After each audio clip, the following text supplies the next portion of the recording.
The Hargrove family Thanksgiving dinner had a dress code. Not written down anywhere, but understood by everyone who'd grown up in that house in Oakville, Ontario. You wore something that said you were doing well.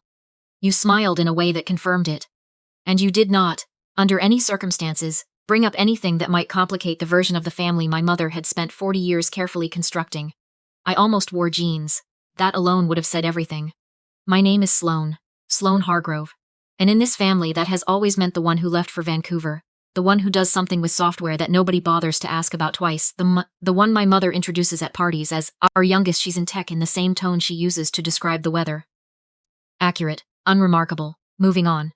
There were 11 of us that year, my parents, my older brother, Fletcher, and his wife, Amber. My sister, Pippa, who had driven up from Hamilton with her boyfriend, a guy named Todd who sold commercial flooring and spoke exclusively in sports metaphors. My aunt and uncle from Barrie, 2 cousins, and me, arriving last because my flight from Vancouver had been delayed out of YVR, and because, honestly, some part of me always needed a few extra minutes in the driveway before walking through that door. There she is, Fletcher said when I came in, and he said it exactly the way you'd announce that the mail had arrived. My mother kissed my cheek. You look tired. Are you sleeping? I'm fine. You always say that. She turned back to the kitchen. I found my seat at the far end of the table, between my cousin Beau's empty chair and my uncle Ray, who spent most of dinner telling me about a podcast he'd started about model trains. I was used to the far end of the table. I'd been sitting there since I was 12. The real conversation started the way it always did, with my father. Graham Hargrove was 61 years old, and carried himself like a man who had never once second-guessed a decision. He'd built Hargrove Site Services from nothing, a land surveying and civil consulting firm out of Oakville, and had grown it into one of the most respected mid-size operations in the greater Golden Horseshoe. He was proud of it. He had every right to be, and he reminded us of that in the way some people remind you of their Wi-Fi password. Often, and with the assumption that you'd forget. I have news, he said, setting down his fork with the particular weight of someone who knows a room will quiet for him. We're finalizing a contract with Trillium Regional Development, new mixed-use corridor along the 407 extension. Infrastructure consulting, grading assessment, the full package. It's the largest engagement we've ever landed. Fletcher leaned forward. How large? Contract value is $28 million over 3 years. The table responded exactly the way my father liked. Pippa made a sound like she might actually faint from pride. Amber clapped once, quickly, like punctuation. Fletcher said, Dad, that's incredible, and raised his glass. Todd said, That's a big play, respect. I took a sip of water. The challenge, my father continued, is cash flow in the first 90 days. We've got a gap between mobilization costs and first progress billing. It's manageable. We have relationships. But the bridge financing piece, that's the one moving part. I set my glass down. How much of a gap? The table went quiet. Not thoughtful quiet. The specific quiet that happens when someone at the kids' table tries to weigh in on the adult conversation. My father looked at me carefully. About $380,000. But Sloane, this is structured commercial lending. It's not. I know what bridge financing is, Dad. In theory, Fletcher said, reaching for the cranberry sauce without looking up. I'm not speaking theoretically. Pippa's voice was careful, the way it gets when she's trying to protect someone's feelings without saying so directly. It's a sweet offer, Sloane. It really is. But we're talking about a month of operating exposure on a $28 million contract. It's a different world. What she means, Amber added, is that it's not really something you just have access to. And even if you did, mixing personal money with a business structure like Dad's, it gets complicated. My father nodded slowly. We'll find the right partner. We always do, right? I said. Okay. I reached under the table and sent a text to my portfolio manager, a woman named Deb Fournier who had been with me for 5 years, and who had, on more than one occasion, taken my calls at 11:30 on a Tuesday night without complaint. The message was 8 words. Pull the Hargrove file. You know what for. Dinner continued. My father talked about the Trillium contract. Fletcher talked about the new crew he was managing out of the Mississauga office. Pippa talked about a rebrand she'd been pitching to update the company's website and proposal templates. They passed dishes around the table and laughed at old stories and were, genuinely, a warm and loving family. I had never doubted that. I was just never quite inside that warmth. I was adjacent to it, appreciated when convenient, invited without being included. At some point my father mentioned their primary capital partner, a private investment group out of Toronto that had supported 2 of their last 3 major contracts. He described them the way people describe a good accountant, not flashy, not well-known, just reliably there. They don't advertise, he said. You won't find them on LinkedIn, but they've been consistent. Every time. 4 years running. My phone buzzed once. Confirmed. Your holding structure appears in their capital stack on both prior Hargrove engagements. Ownership interest between 29% and 44%. They don't know. I turned my phone face down on my lap. Sounds like a good fit, I said. The best kind of partner, my father agreed. Dependable. Knows how to stay in their lane. He said it without any particular awareness of who he was saying it to. I'm not sure he even glanced in my direction. My father's phone rang at 8:52. He almost didn't answer. We were mid-conversation about whether Pippa's logo redesign should keep the original green or shift to something more neutral, and my father had opinions about the green. But something about the contact name made him pause. He excused himself, walked into the hallway off the kitchen, and answered. We all heard the shift in his voice before we could make out the words. That particular drop in register, that means something has gone wrong. Fletcher and Pippa exchanged a look across the table. Amber's hand stilled on her wine glass. I picked up my water and waited. When my father came back to the table, he looked like a man who had just been told the rules of a game he'd been winning had quietly changed. The investment group, he said slowly. They're saying there's been a structural review. They've suspended their participation in the Trillium engagement. Silence. Suspended how? Pippa asked. Completely. The bridge position they'd committed to, it's frozen. Pending review. He sat down. I don't understand it. We had a term sheet. Fletcher was already reaching for his phone. I'm calling Marcus. Marcus was the family's corporate lawyer. A man in Mississauga who charged $420 an hour and was apparently worth it. Call the bank first, Amber said. I'm calling both. The table that had been warm and full 20 minutes ago turned into something else entirely. Phones out, voices low, the good tablecloth suddenly looking absurd under the weight of what was happening. Pippa looked at me from across the centerpiece. I don't know what she was looking for. Maybe she thought I'd have something useful to add, the way people sometimes assume the tech person understands all complicated systems. Sloan. Do you know anything about this? A little, I said. My father looked up. The group Dad uses. They operate under a name called Westfall Principles Group. Nobody seems to know much about who's behind the structure. It's layered through a few holding companies. My father rubbed the bridge of his nose. That's the problem. We've never had a direct contact above the fund manager level. If something's changed at the ownership tier, we don't even know who to call. I breathed in slowly. I might know something about Westfall, I said. Every head at the table turned toward me. What do you mean, you might know something? Fletcher's voice had an edge to it that wasn't quite hostile. Just suspicious.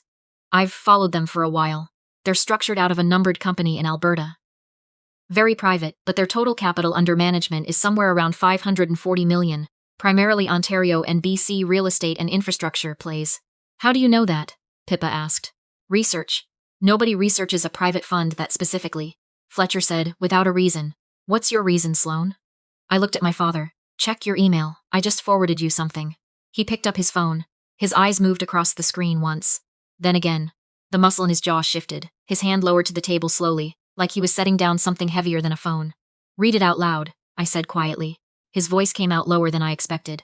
Westfall Principles Group. Beneficial ownership summary. He stopped. Keep going. Controlling interest 82%. Primary beneficial owner. He stopped again. I'll finish it, I said. Primary beneficial owner Sloan Marie Hargrove. Total assets under management, $543 million.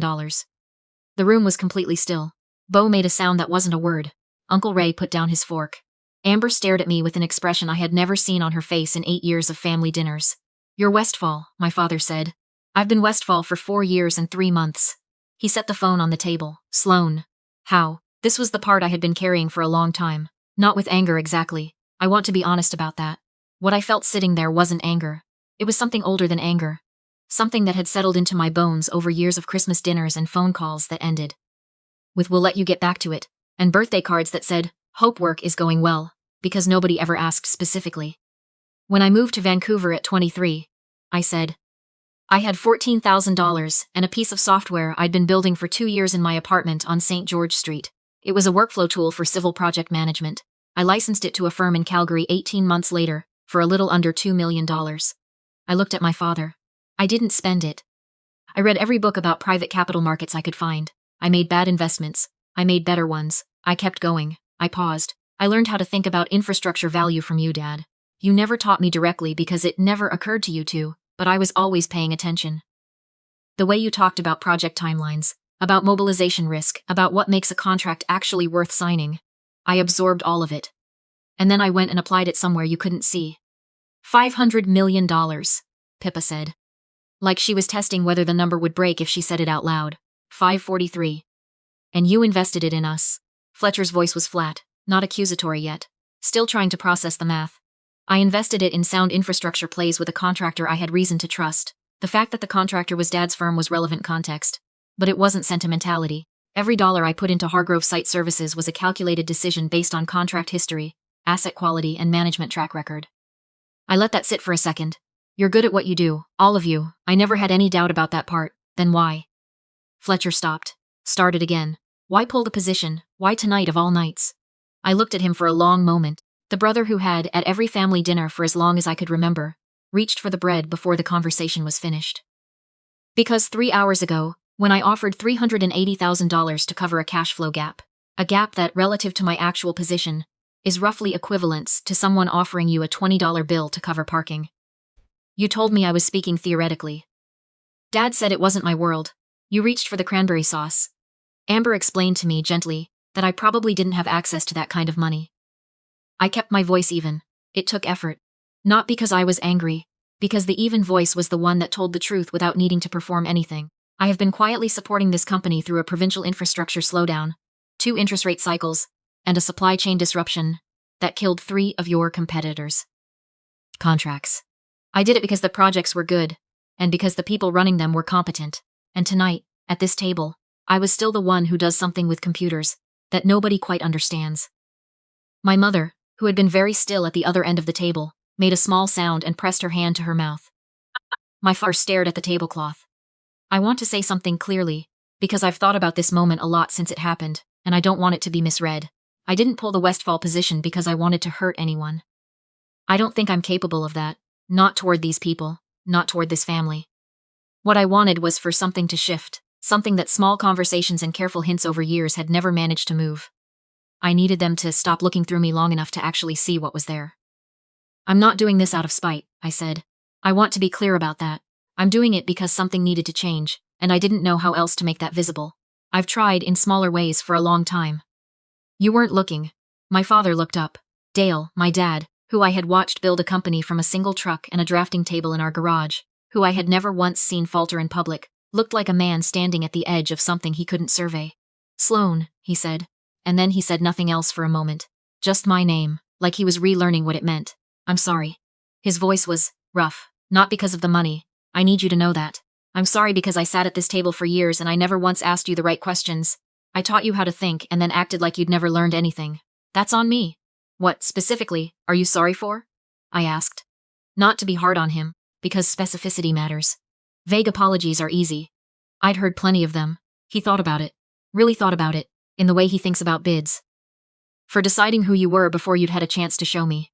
For assuming that because I didn't understand what you built, it must not be substantial. For every dinner where I talked about the business like it had nothing to do with you.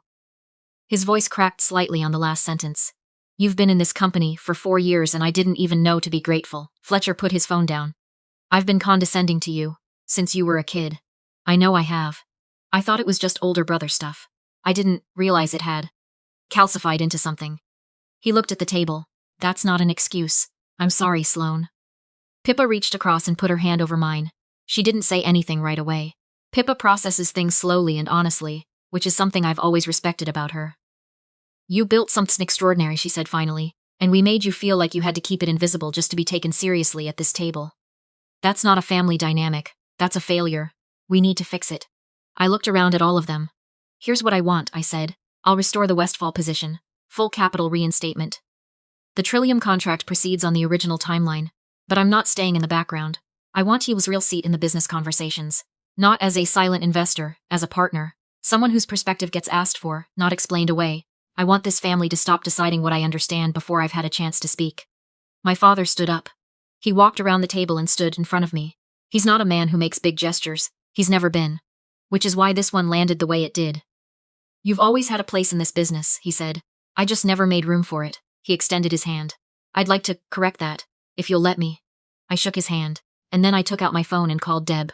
Reinstate the Westfall position in Hargrove Site Services. Full capital, and add a supplementary draw of $12 million for the Trillium Corridor expansion phase. I paused. Yes, I'm certain. Happy Thanksgiving. I hung up and looked at my family. Really looked at them.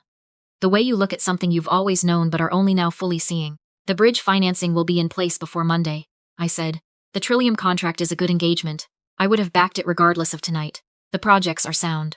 My father laughed. A real one, the kind that surprises itself out of him. You would have. You built something worth backing, I said. I just needed you to know I was the one doing it. Later, after the dishes were stacked and the leftovers were wrapped in tinfoil, the way my mother always insists on, and the cousins had migrated to the basement to watch football. She found me standing at the back door looking out at the backyard in the cold. It was November in Oakville. The yard was bare and gray and the sky had that flat white quality it gets just before the first real snow of the season. She put her hand on my shoulder. Didn't say anything for a while. I always knew you were capable of something significant, she said finally. I just didn't know how to hold it. You were so self-contained, even as a little girl. I think I worried about you in a way that looked like I was underestimating you. It did look like that, I said. But I know the difference. Do you? Worry is just love that doesn't know what shape to take. I leaned my head against her shoulder for just a second. You can stop worrying now, Mom. I've been okay for a long time. She made a small sound that wasn't quite a laugh and wasn't quite crying. I know, she said. That's what I should have been celebrating. The yard was dark and quiet. Somewhere down the street a neighbor was burning wood, and the smell of it drifted across the fence. $543 million and a seat at a table I'd been eating at my whole life. I had built something enormous in a place where no one was looking. It turned out all I'd ever needed was for them to finally look.